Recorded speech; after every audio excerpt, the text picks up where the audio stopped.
আজ আমার জন্মদিন।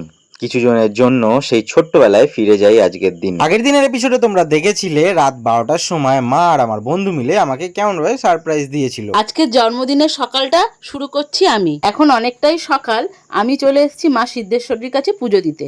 আজকে ছেলেকে অনেক কিছু রান্না করে খাওয়ানোর ইচ্ছা আছে, তাই পুজো দিয়ে এসে লুচি আর ছোলার ডাল দিয়ে রান্না শুরু করলাম। কি মায়ের কথা শুনে আমাকে ভুলে গেলে না তো? আর দেখো, জন্মদিনের দিন কাজ করতে ভালো লাগে।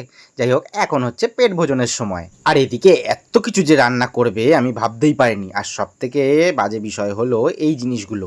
আরে বাবা, আজকে তো আমার জন্মদিন, বিয়ে তো করছি না, এত কিছু নিয়ম কানুন করার কি দরকার আছে? যাই হোক, ভীষণ খুশি হই এই ছোট্ট ছোট্ট কয়েকটা নিয়মে, ছোট্ট ছোট্ট কয়েকটা আনন্দতে। কি আমার ছেলের কথা শুনে আবার আমায় ভুলে গেলে না তো? আমি কিন্তু প্রথমবার ছেলের ভিডিওতে ভয়েস ওভার দিলাম, কেমন লাগলো অবশ্যই জানিও। আরে বাবা, তাহলে দেরি করছো কেন? জানাও। আজকের জন্য টাটা।